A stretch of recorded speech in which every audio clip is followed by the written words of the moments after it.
هذا صراط مستقيم ولا تموتن إلا وأنتم مسلمون يا أيها الناس اتقوا ربكم الذي خلقكم من نفس واحدة وخلق منها زوجها وبث منهما رجالا كثيرا ونساء واتقوا الله الذي تساءلون به والأرحام إن الله كان عليكم رقيبا يا أيها الذين آمنوا اتقوا الله وقولوا قولا سديدا يصلح لكم أعمالكم ويغفر لكم ذنوبكم ومن يطع الله ورسوله فقد فاز فوزا عظيما أما بعد. Pagi ini kita masuki poin yang ke-41 dari kitab Furas Kasbit Thawab karya Syekh Naif bin Mamduh bin Abdul Aziz Al-Saud hafizahullah ta'ala, yaitu tentang al-baqiyatus salihat. Ini istilah yang disebutkan di surat Al-Kahfi. Mungkin kita sering dengar dan sering baca setiap hari Jumat ya. Allah berfirman, qala Allah Ta'ala, al-malu wal banuna zinatul hayatid dunya wal baqiyatus salihatu khairun 'inda rabbika thawaban wa khairun amala. Ini surat Al-Kahfi ayat 46. Ya. Yang artinya al-malu wal banun zinatul hayatid dunya. Harta dan anak-anak adalah perhiasan kehidupan dunia. Wal baqiyatus salihat, nah ini dia. Ini maksud al-baqiyatus salihat. Kata Allah, khairun inda rabbik, lebih baik pahalanya di sisi Rabbmu. Khairun inda rabbika thawaba wa khairun amala. Jadi al-baqiyatus salihat itu lebih baik pahalanya di sisi Rabbmu daripada harta dan anak-anak tadi. Ya. Wa khairun amala, dan al-baqiyatus salihat itu sebaik-baik pahala yang diharapkan manusia di sisi Allah, yang dengan hal itu dia akan mendapatkan di akhirat apa yang dulu dia harap-harapkan di dunia. Itu makna dari surah Al-Kahfi ayat 46. Jemaah rahimakumullah, pertama diawali dengan al-mal wal banun, harta dan anak-anak. Ya, memang harta dan anak-anak adalah perkara dunia, dan dunia itu sangat menawan di mata manusia. Ya. Namun ada amalan salih yang kekal abadi. Amalan saleh yang kekal abadi menyertai kita, itulah yang disebut dengan al-baqiyatus salihat. Adapun harta dan anak-anak akanlah sirna. Iya. Sedangkan al-baqiyatus salihat itu kekal abadi. Makanya disebut al-baqiyatus salihat, yang kekal abadi dari amalan-amalan salih. Allah ingatkan bahwa al-baqiyatus salihat itulah yang lebih bermanfaat untuk kehidupan akhirat. Iya. Di ayat yang lain Allah Subhanahu wa taala menceritakan tentang keindahan dunia dalam firman-Nya di surat Ali Imran ayat 14, zuyyina lin-nasi hubbus syahawati minan nisa'i wal banina wal qanatiril muqantarati minadh dhahabi wal fiddah wal khairil musawwamati wal an'ami wal harth dzalika mata'ul hayatid dunya wallahu indahu husnul ma'ab.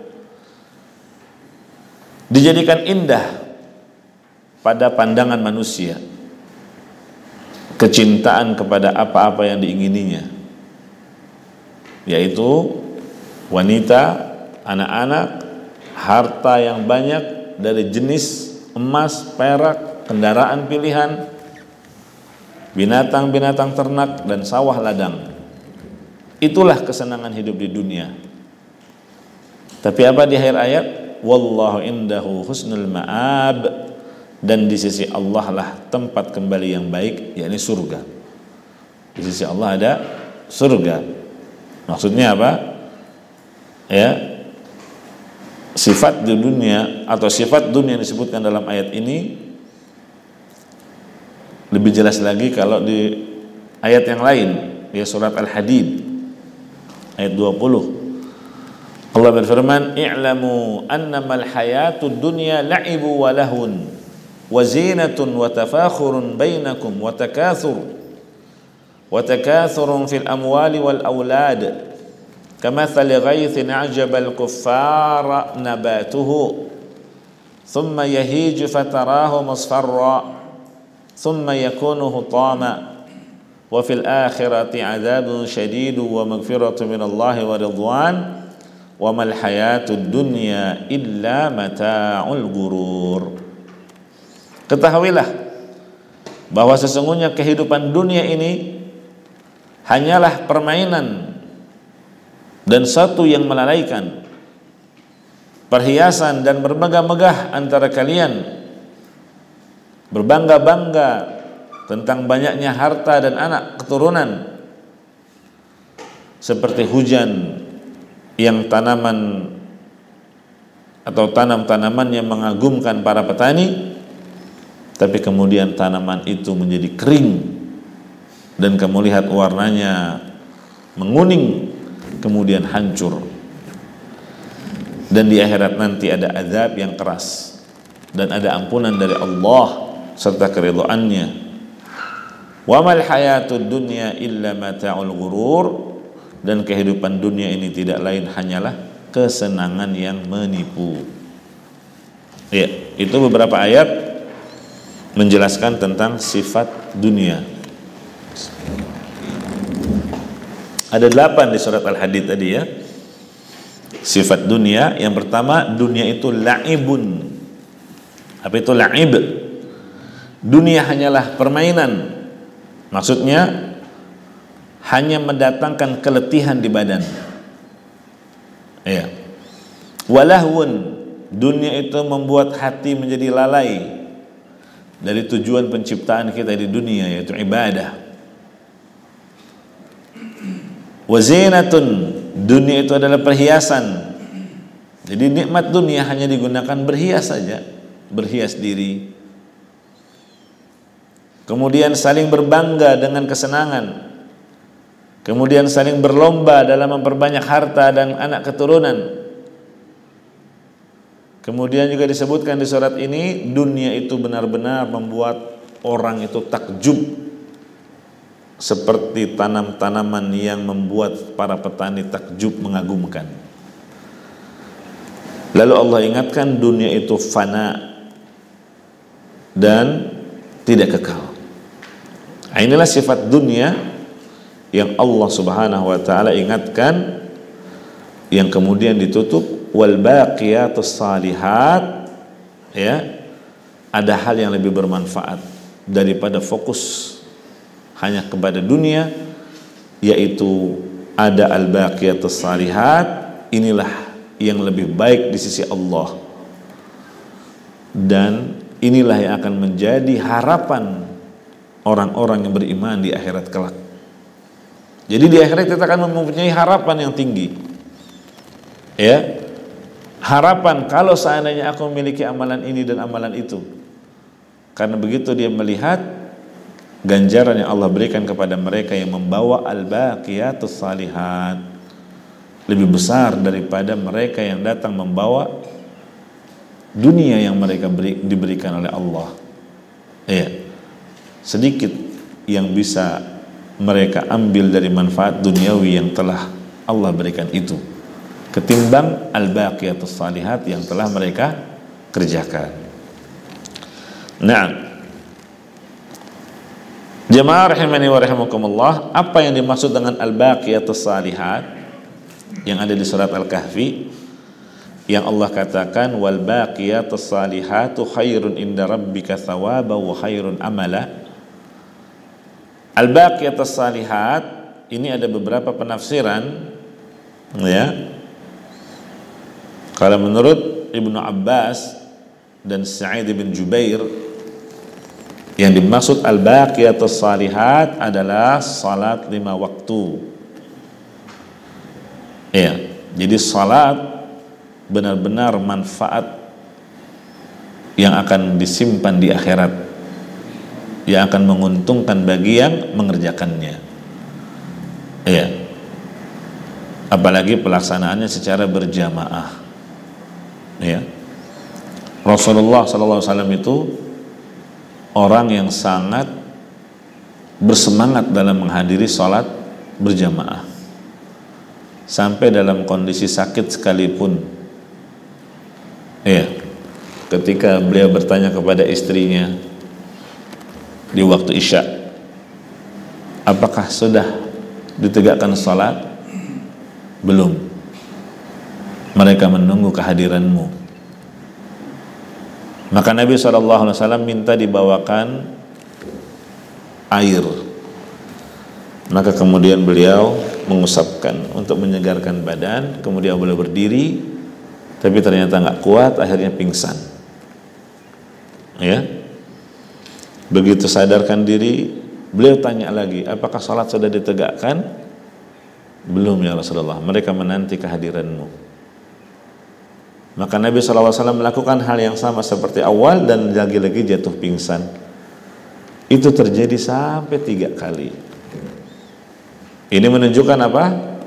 Betapa semangatnya Rasulullah SAW dalam melaksanakan salat, dan pelaksanaannya di masjid sangat beliau upayakan, sekalipun kondisi sakit.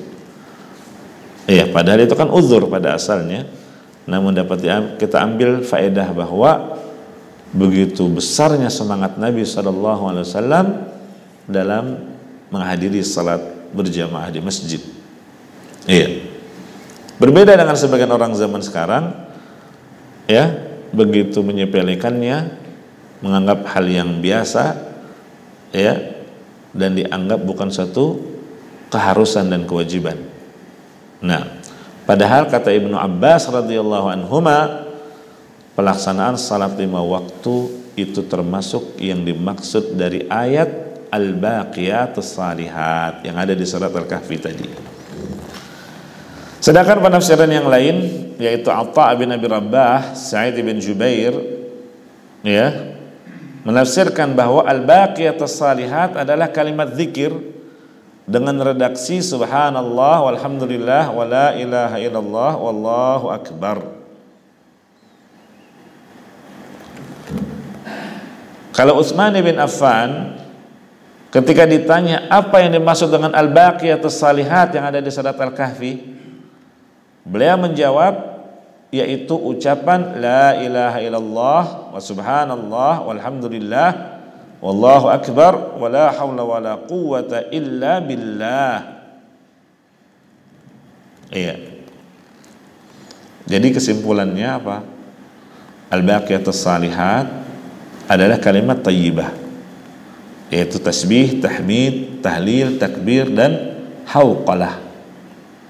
Iya. Nah, dan kita sudah bahas ya, 5 kalimat ini jika dibaca oleh seorang hamba, maka baginya pahala yang sangat besar. Ya, jadi boleh dia mengucapkan subhanallah walhamdulillah wa la ilaha illallah wallahu akbar wa la haula wa la quwwata illa billah. Ini termasuk zikir mutlak yang tidak dibatasi jumlahnya, tidak dibatasi waktunya, tidak dibatasi tempatnya. Artinya bisa kapanpun, bisa dimanapun dan berapapun.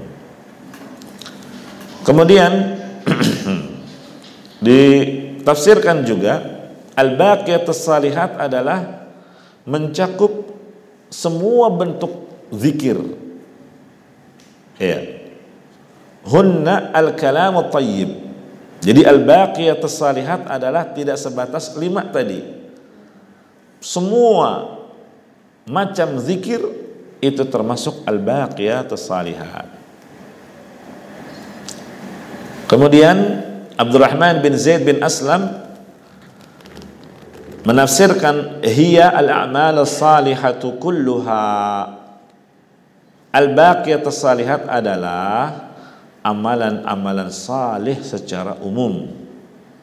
Jadi semua amalan salih, dan amalan dikatakan salih kapan?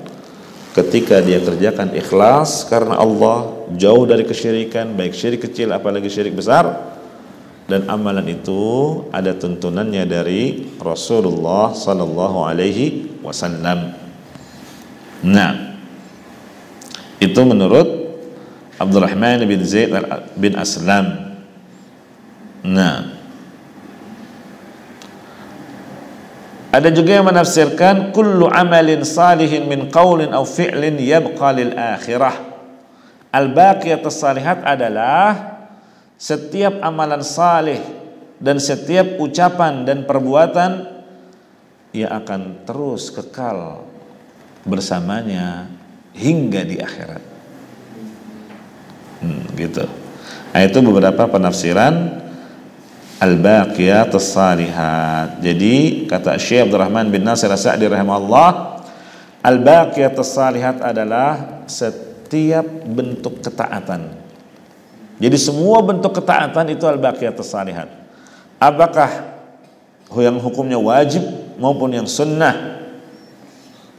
Apakah kewajiban kepada Allah, ini terkait dengan hak-hak Allah, maupun kewajiban yang terkait dengan hak-hak manusia? Ya kan? Ada kewajiban kepada orang tua, ada kewajiban orang tua kepada anak, ada kewajiban kepada pasangan hidup, ada kewajiban kepada tetangga, ya, dan seterusnya. Jadi itu termasuk al-baqiyatus salihat. Semua bentuk ketaatan terkait dengan hak Allah dan terkait dengan hak manusia jika dikerjakan, maka itu terhitung al-baqiyatus salihat. Ya. Nah, banyak bentuknya berarti. Iya. Ada yang wajib, misalnya zakat, ya. Kemudian salat, ya, haji. Ada yang sunnah seperti kalimat-kalimat thayyibah, ya. Kemudian membaca Al-Qur'an. Begitu. Kemudian jamaah rahimani wa rahimakumullah, ini yang dimaksud di dalam poin ke-41, agar kita memperbanyak al-baqiyatus salihat, ya, daripada terus mengejar dunia. Karena apa? Hidup di dunia sementara. Sebagaimana kata Nabi SAW, kun fid dunya ka'annaka gharibun aw abiru sabilin. Hiduplah engkau di dunia ini seakan-akan sebagai orang asing, ya, atau sebagai seorang pengembara atau musafir. Jadi Nabi SAW memberikan permisalan orang yang hidup di dunia ini dengan orang yang gharib, orang asing yang tidak memiliki tempat tinggal yang tetap. Kemudian Nabi juga mengatakan dengan abirus sabil, ya, pengembara atau musafir. Ya. Ini ilustrasi yang Nabi SAW berikan. Bagaimana seorang musafir keadaannya? Musafir itu kalau menuju suatu tempat, di tengah perjalanannya, maka dia akan dapati kanan kirinya terdapat banyak jurang, banyak lembah, ya. Dia akan dapati tempat-tempat yang bisa membinasakannya kalau sedikit ada kecelakaan, ya. Atau dia akan melewati padang pasir yang menyengsarakan, atau dia bisa saja berhadapan dengan para perampok yang ada di jalan, ya. Begitulah seharusnya kita dalam menjalani kehidupan di dunia memiliki banyak kekhawatiran. Iya. Banyak orang berupaya mengeluarkan kita dari fitrah. Banyak para dai yang bisa menyesatkan dan mengeluarkan kita dari akidah yang lurus. Tidak aman. Maka hendaknya senantiasa minta perlindungan kepada Allah Subhanahu wa ta'ala. Nah, kemudian jamaah rahimani wa rahimakumullah, musafir itu dia hanyalah memiliki tempat tinggal yang sementara saja. Mungkin kalau zaman sekarang ada rest area, hanya sekadar untuk melepas lelah. Setelah itu dia tinggalkan tempat istirahatnya untuk melanjutkan perjalanan. Nah, itulah rest area diibaratkan dengan dunia yang kita tempati saat ini. Kita pasti akan meninggalkannya dan menuju kampung halaman. Kemudian yang namanya musafir atau orang asing, misalnya banyak kan di negeri ini para perantau, atau di Jakarta dan sekitarnya ada orang-orang yang merantau, ada yang dari Sumatera, ada yang dari Sulawesi. Dia tinggal di tempat rantauan, hatinya tetap selalu ingat akan kampung akhirat, apa kampung halaman. Iya. Buktinya kalau Idul Fitri, wah sudah. Ya, berangan-angan untuk bisa pulang kampung. Kerinduan kampung halaman. Nah, begitu seharusnya orang yang beriman memiliki perasaan bahwa dia di dunia ini hanyalah merantau, pasti akan kembali ke kampung halaman, yaitu akhirat. Nah, ini yang dimaksud di poin ke-41, yaitu hendaknya kita lebih fokus terhadap al-baqiyatus shalihat. Ini yang kita prioritaskan daripada terus-menerus mengejar dunia. Ya. Dan apa itu al-baqiyatus shalihat? Sudah disebutkan beberapa penafsiran ulama tentangnya. Barakallahu fiikum.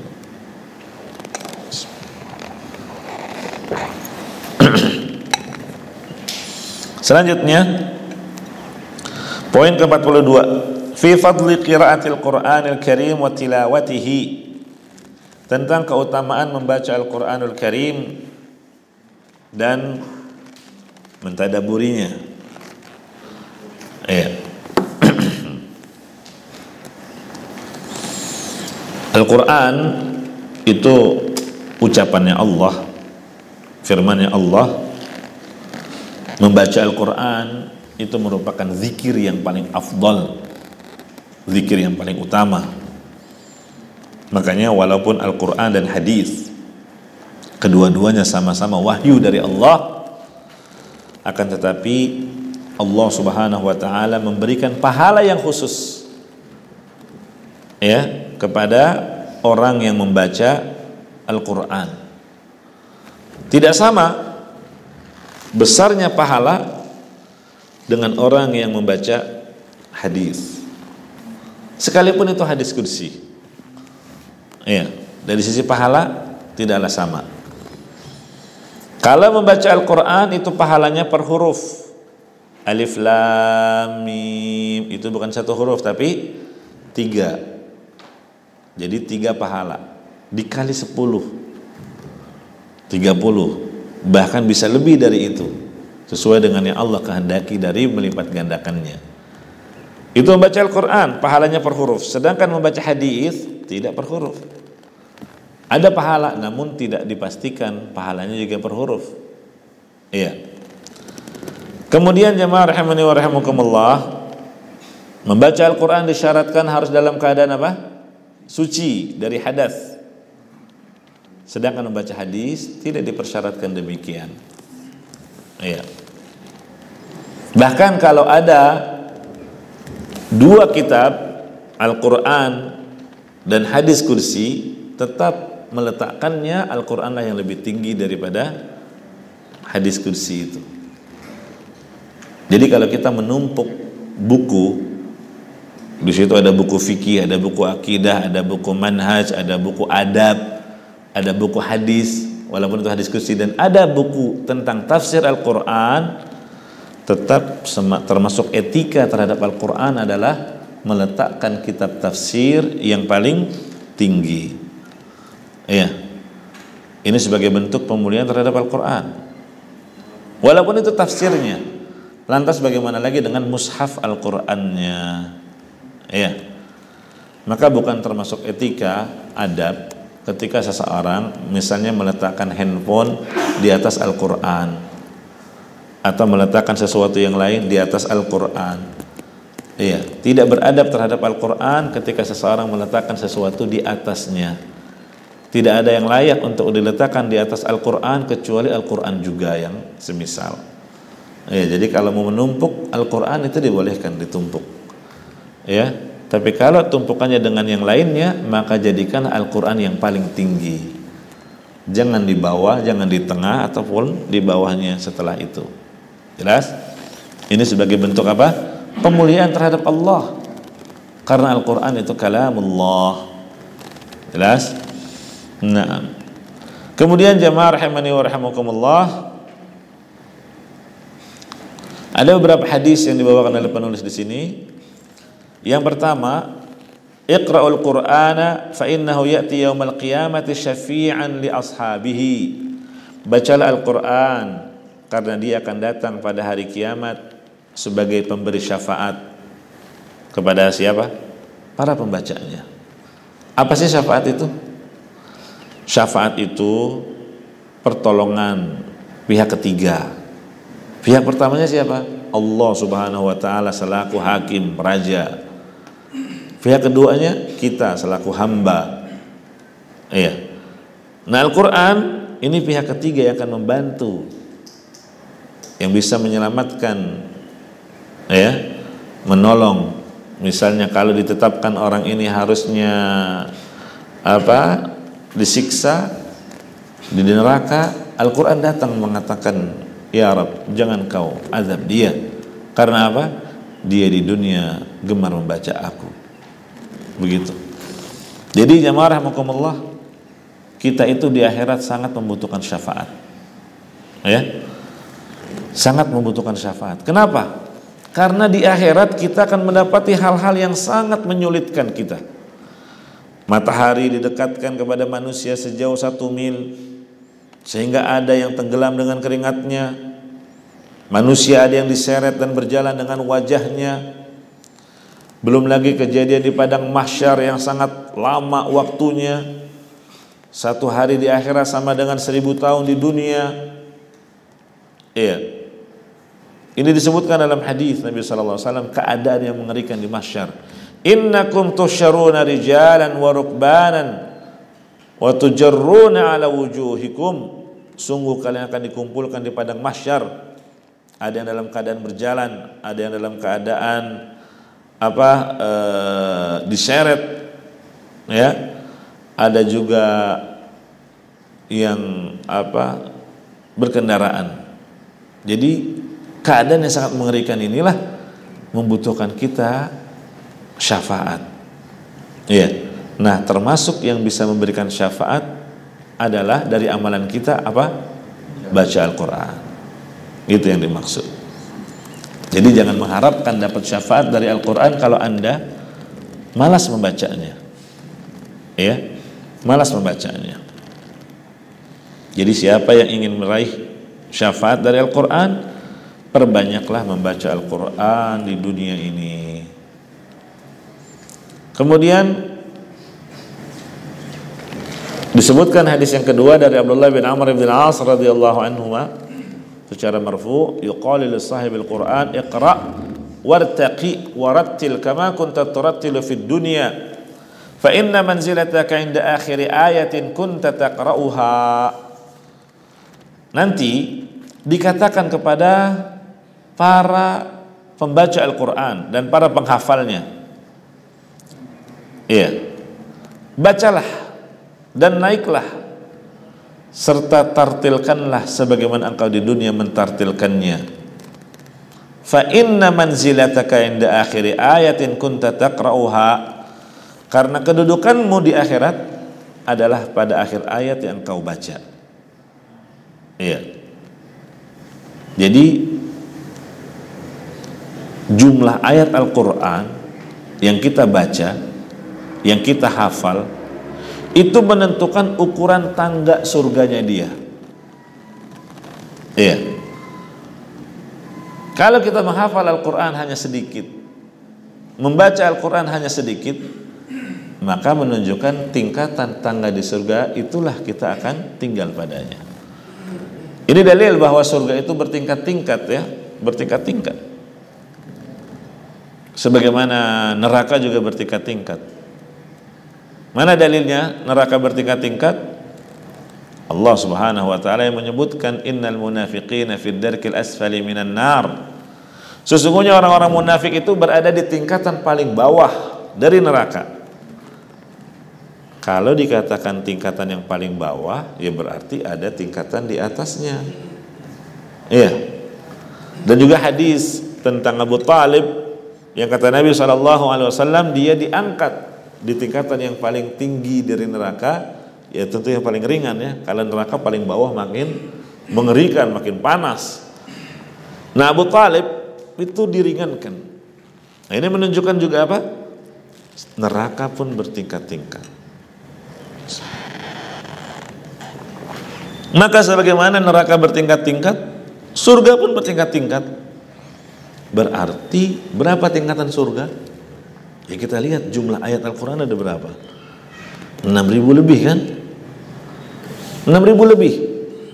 Maka itu indikasi tingkatan yang ada di surga pun demikian. Karena tadi fa inna manzilataka, karena kedudukanmu di surga atau di akhirat itu tergantung pada akhir yang ayat yang kau baca. Jadi itulah yang akan menentukan ukuran tangga surgamu. Iya, di sini dikatakan naiklah ke tangga sesuai dengan hafalan Al-Quran yang kau miliki, sesuai dengan ayat Al-Quran yang biasa engkau baca. Masya Allah. Maka barang siapa yang menyempurnakan bacaan seluruh Al-Quran, dia akan mendapatkan tangga surga yang tertinggi. Gitu ya.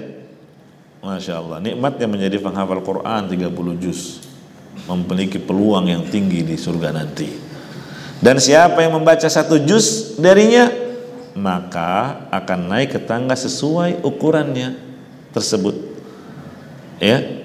Jadi ujungnya pahala berada pada ujungnya bacaan Al-Quran Anda dari hafalan. Iya. Ini pernyataan Imam Al-Khattabi yang juga disampaikan oleh Syekh Al-Albani dan dikomentari oleh Syekh Al-Albani rahimahullah, bahwa yang dimaksud sahibul Quran adalah yang menghafalnya, ya, dari hatinya.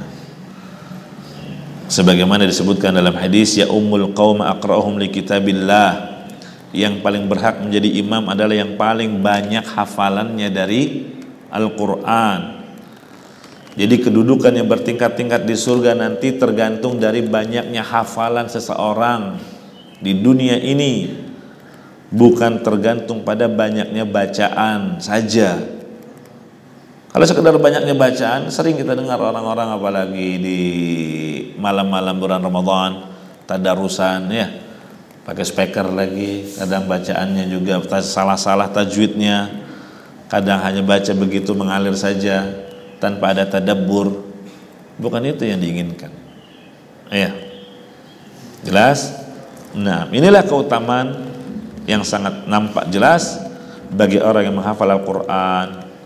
Namun tentunya dia menghafal dalam rangka ikhlas, mengharap wajah Allah, bukan karena mengharap keuntungan duniawi, ya, atau mengharap keuntungan duniawi yang lain. Ada orang-orang yang semangat motivasinya menghafal supaya nanti bisa menjadi imam tetap di Saudi, kan gajinya lumayan, dolar gitu ya, atau sekian ribu real.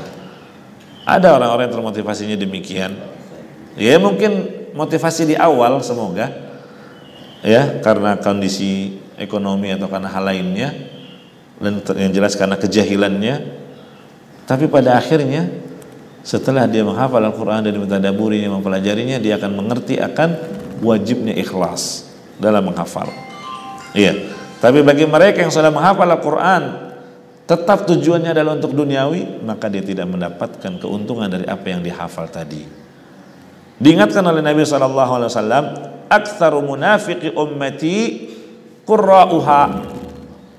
Kebanyakan orang munafik di tengah-tengah umatku adalah qurra'uha. Siapa itu qurra'uha? Orang yang menghafal Al-Quran tapi dengan niat yang jelek. Ya. Ini hadis riwayat Ahmad. Diceritakan oleh salah seorang Syekh Su'ud Al-Funaisan, ada seorang ayah di kampung Raima, Yaman, berusia 80 tahun. Ya. Ini seorang ayah udah 80 tahun. Dia punya anak 14 laki-laki, 12 perempuan. Anaknya berapa tuh? 14 sampai 12 berapa? 26 ya. Tuh anaknya doang. Tapi istrinya mungkin nggak disebut sih di sini berapa. Kayaknya kalau satu ya berat ya. Ini menunjukkan ya memang laki-laki kan dibolehkan beristri lebih dari satu ya, maksimal 4. Nah, tidak diketahui berapa jumlah istrinya karena bukan itu yang penting. Ya. Pokoknya anaknya ada 14 laki-laki, 12 perempuan, semuanya menjadi penghafal Quran. 26. Masya Allah, gimana cara ngedidiknya ini coba. Di saat sakit, orang tuanya ini yang udah umur 80 tahun tadi, menjelang wafatnya dia minta anak-anaknya ngumpul. Ya. Terus anaknya yang paling kecil disuruh baca dari hafalannya. Yang paling kecil nih, anak yang ke-26 berarti. Suruh baca. Kalau kita disuruh baca, paling baca apa yang paling gampang ya? Al-Fatihah dah, ya kan? Sama Al-Ikhlas atau Al-Falaq, An-Nas. Anak yang paling kecil ini ternyata dia baca surat Yasin.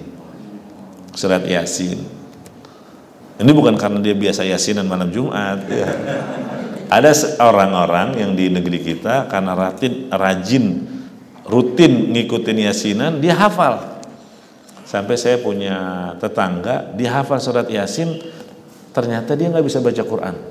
Saya ngetes, coba sambil nunjuk, baca kemana, nunjuk kemana.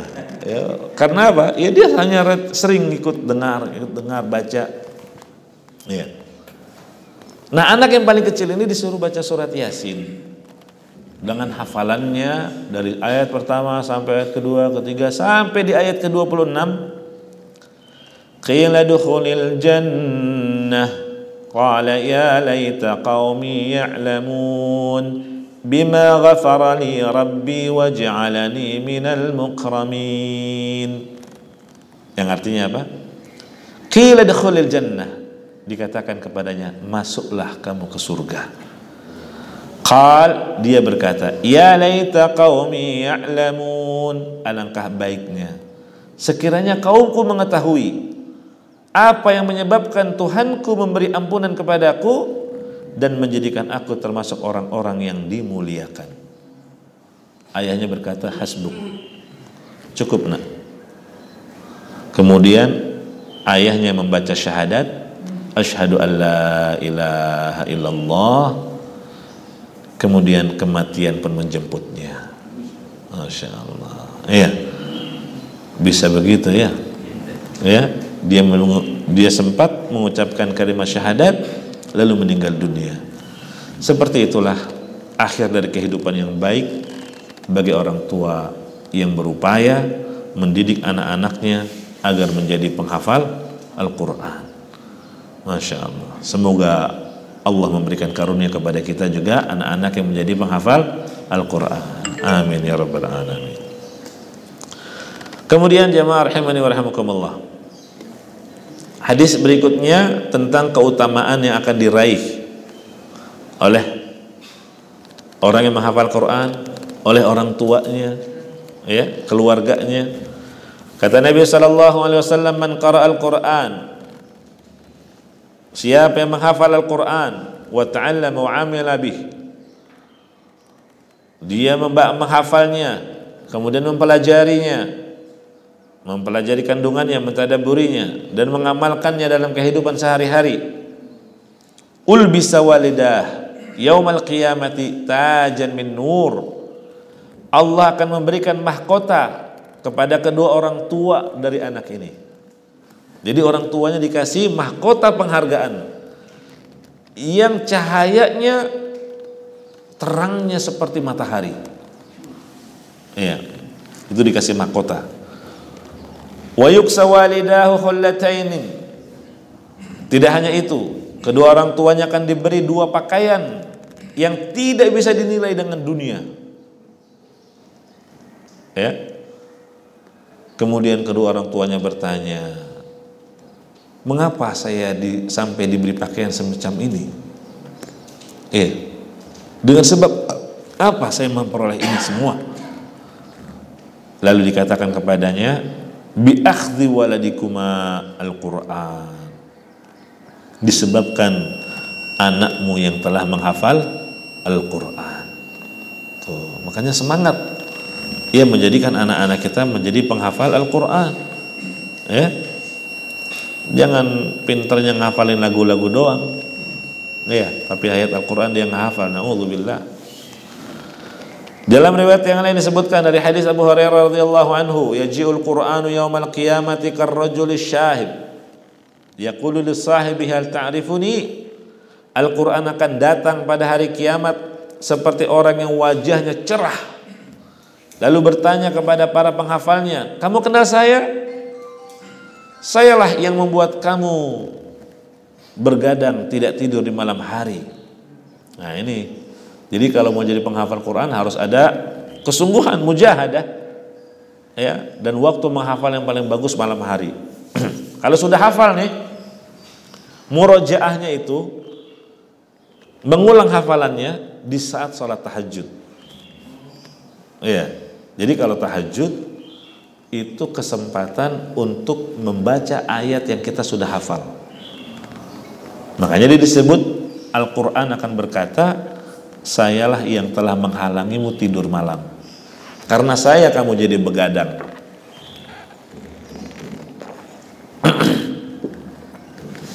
Nah. Kemudian apa lagi? Kata Al-Quran, sayalah yang telah membuat kamu kehausan di siang hari. Ya, jadi siang juga baca, malam mengulang, pagi menambah hafalan, siang membaca, malam mengulang, begitu seterusnya. Ya. Kemudian diletakkanlah mahkota kehormatan di kepalanya. Kemudian kedua orang tuanya diberi pakaian yang indah, yang pakaian ini tidak bisa dinilai dengan dunia dan seisinya. Dan orang tuanya pun bertanya, ya Allah, dari mana kami bisa diperoleh pakaian seperti ini? Dijawab, karena anakmu menghafal Al-Quran. Ya. Inilah yang menjadi motivasi Syekh tadi dan para orang tua untuk memiliki anak-anak yang menjadi penghafal Al-Quran. Kemudian hadis yang keempat yang dibawakan di sini, man qara harfan min kitabillah falahu biha sana wal hasanatu bi asyri amsalha. La aqulu alif lam mim harfun walakin alifun harfun wa lamun harfun wa mimu harfun. Ini sudah kita baca tadi, ya. Maka hadirin rahimakumullah, mulai hari ini berikrarlah, ya, memohon kepada Allah Subhanahu wa taala untuk tidak pernah memejamkan mata kita kecuali setelah kita membaca Al-Qur'an. Iya. Tiap hari satu lembar kita buka, kita baca artinya supaya kita tahu apa sih yang Allah inginkan dari ayat yang kita baca ini. Iya. Karena Al-Quran itu ibarat manual book. Ya, kita kalau beli sesuatu dapat manual book, buku petunjuk penggunaan. Apalagi ini dalam perjalanan hidup yang panjang, kita sangat membutuhkan buku petunjuk, dan buku petunjuk itu jelas datangnya dari Allah Subhanahu wa taala. Kemudian juga disebutkan, innallaha yarfa'u bihadzal kitab aqwaman wa yadha'u bihi akharin. Sesungguhnya Allah mengangkat derajat seseorang dengan sebab Al-Quran, dan Allah merendahkan yang lainnya juga dengan sebab Al-Quran. Jadi Allah akan angkat derajat seseorang ketika dia memuliakan Al-Quran, dan Allah akan rendahkan seseorang dengan sebab apa? Dia menghinakan Al-Quran. Ada bukti sangat banyak. Di antaranya Nafi' bin Abdul Harith laqiya Umar bi Usfan wa kana Umar yasta'miluhu ala Makkah. Nafi' bin Abdul Harith pernah bertemu Umar bin Khattab radhiyallahu anhu di Usfan. Ketika itu Umar menugaskan Nafi' untuk mengurus kota Mekah, ya, karena dia pejabat, dia tinggalkan Mekah, harus ada penggantinya. Dia serahkan kepada Nafi'. Ya. Terus Umar bertanya, siapa yang mengurus penduduk Wadi? Dijawab oleh Nafi' Ibnu Abzah. Siapa itu Ibnu Abzah? Dia adalah bekas budak yang kami miliki. Umar terheran, kok bisa engkau tugaskan seorang bekas budak? Ya, biasanya kan yang memegang kepemimpinan bukan budak atau bekas budak. Kok bisa-bisanya kau tugaskan seorang bekas budak?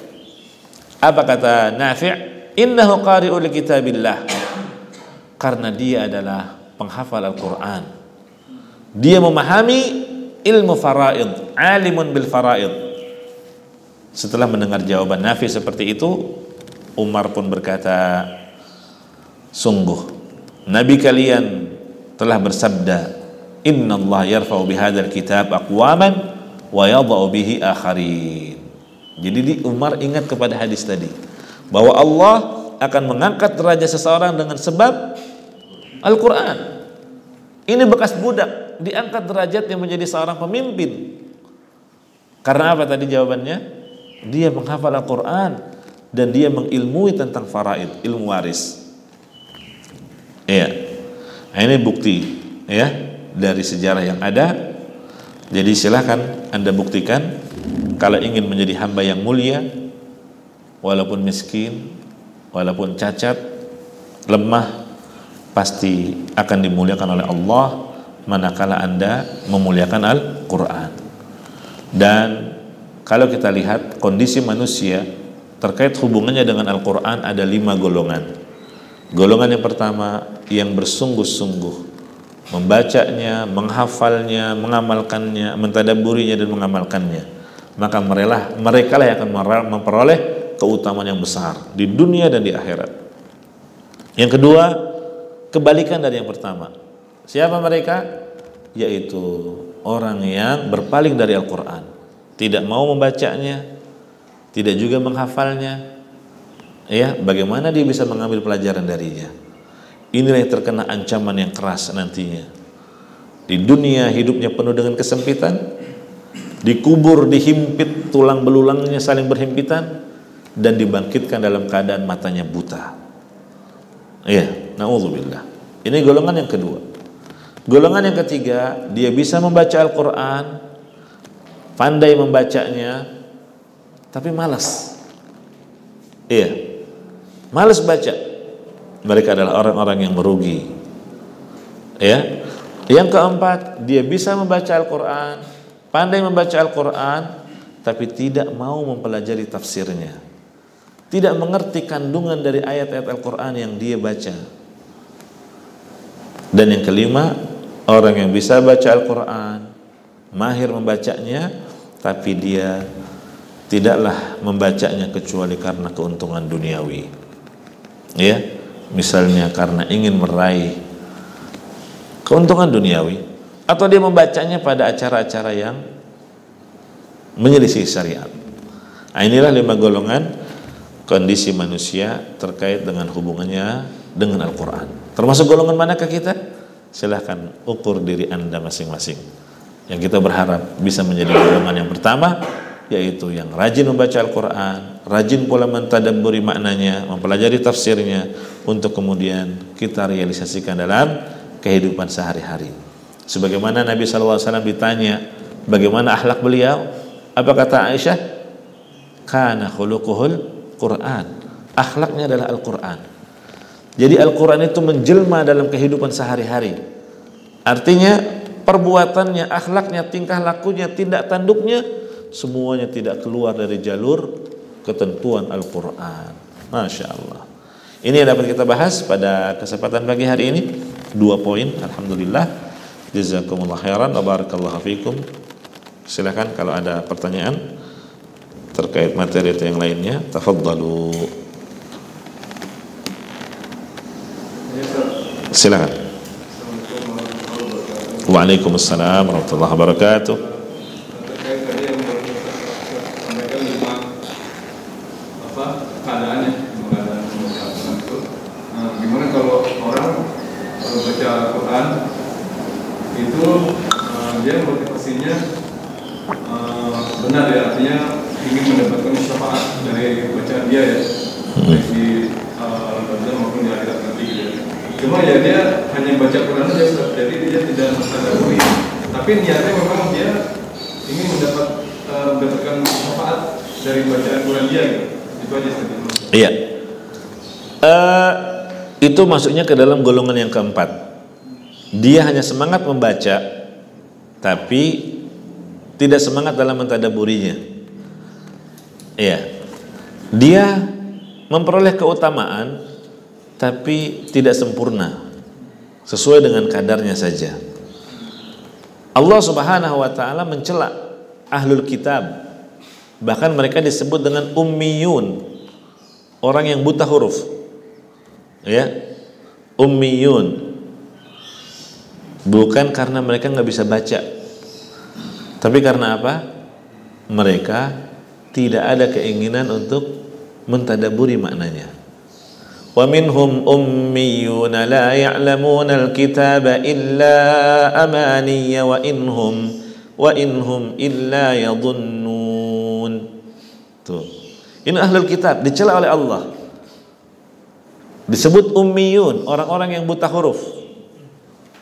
Bukan karena tidak bisa membaca Al-Quran.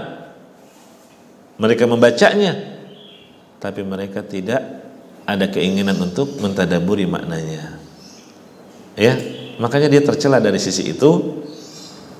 Contohlah salafus saleh, mereka tidak melebihi 10 ayat sampai mereka mempelajari tafsirnya, mentadabburinya, mengambil pelajaran darinya, lantas mereka amalkan dalam kehidupannya.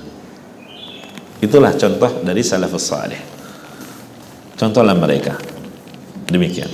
Jelas? Barakallahu fiik. Iya. Apakah malah membaca Al-Quran itu pas mendapat pahala seperti syafaat di alam akhirat, meski para pembacanya itu berbuat zalim atau melakukan dosa besar? Iya. Jamaah rahimani wa rahimakumullah,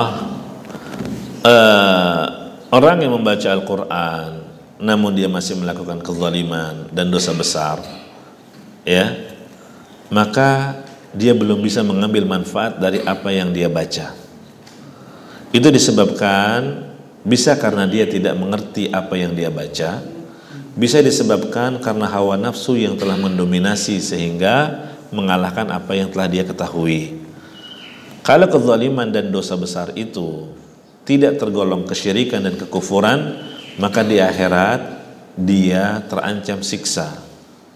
Tahtal masyiah, jika Allah berkehendak Allah akan mengazab karena kezaliman dan dosanya itu, bahkan bisa lebih berat dari yang tidak menghafal Al-Quran. Iya, karena orang yang telah mengetahui sesuatu, azabnya lebih keras ketimbang mereka yang melakukannya dalam kondisi tidak mengetahuinya karena kejahilannya. Nah, demikian, ya. Na'udzubillah. Ada lagi? Silakan.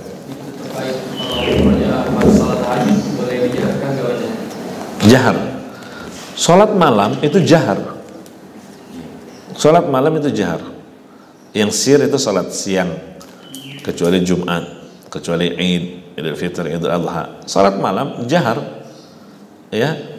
Jahar tentu sekedarnya dan menjaharkan bacaan itu lebih mendatangkan kekhusyuan, lebih dapat menghayati bacaan, dan lebih menguatkan di akal pikiran kita. Ya, jelas dibaca dengan jahar. Dan itu juga yang dicontohkan oleh salafus saleh. Ya, sekalipun dia salah seorang diri, dia jaharkan bacaannya. Ya. Nah, dan itu salah satu cara untuk menguatkan hafalan.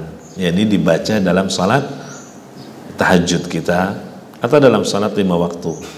Ya, jadi jangan bacaan dalam salat itu aja. Ya, variasilah, tambah dengan hafalan Al-Qur'anmu. Ya. Dan nggak perlu misalnya kita kemampuannya sedikit, yang penting mutkin. Mutkin itu melekat kuat.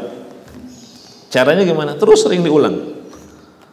Ya, kalau metode di pondok tahfidz Quran kami itu anak menghafal misalnya 1 juz Al-Baqarah, itu dia kita tentukan hari, misalnya hari Jumat atau hari Sabtu, dia harus setor dari pagi sampai selesai 1 juz itu tanpa ada yang salah.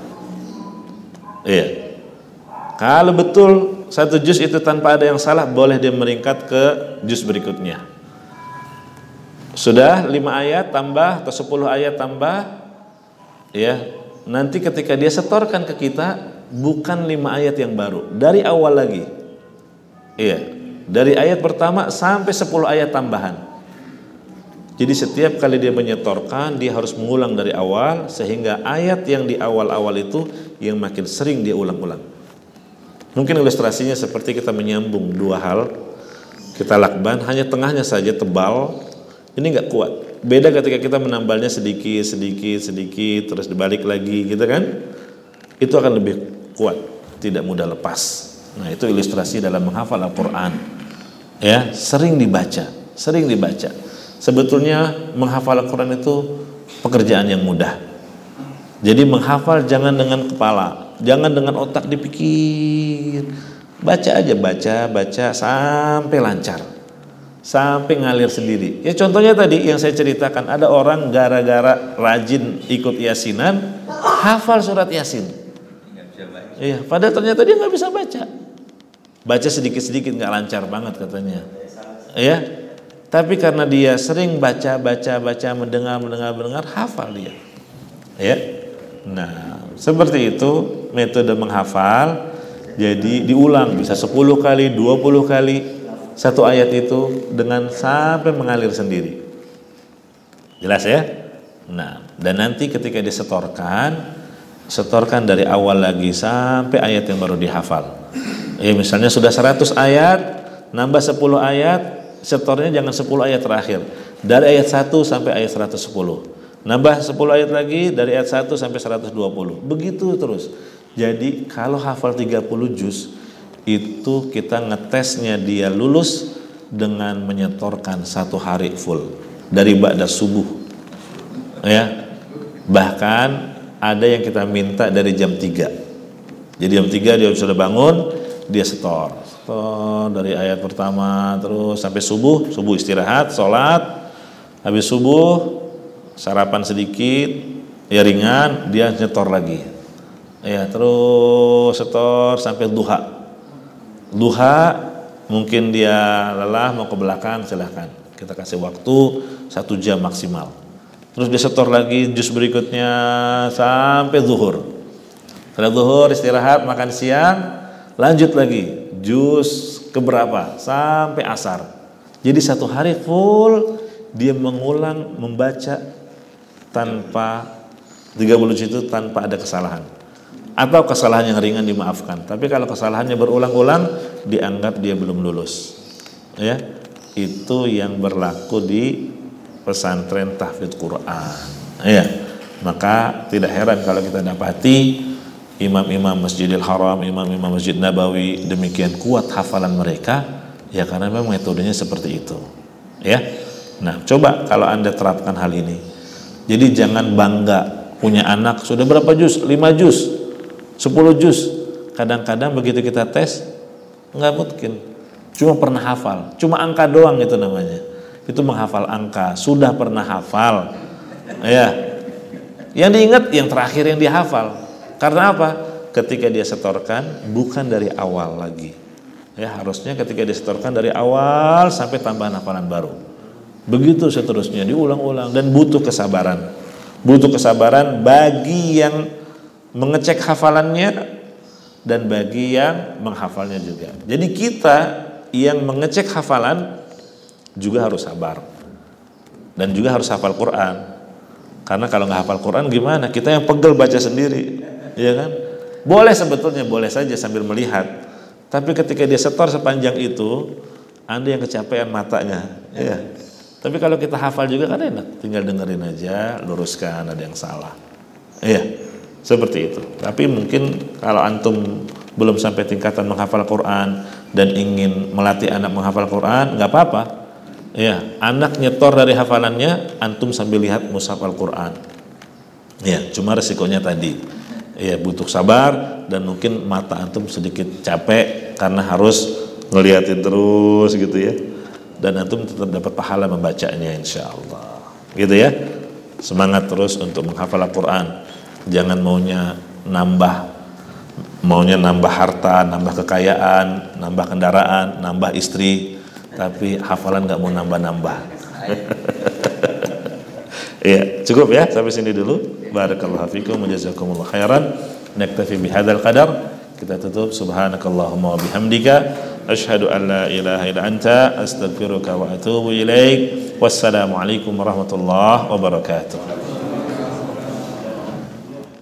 هذا صراط مستقيم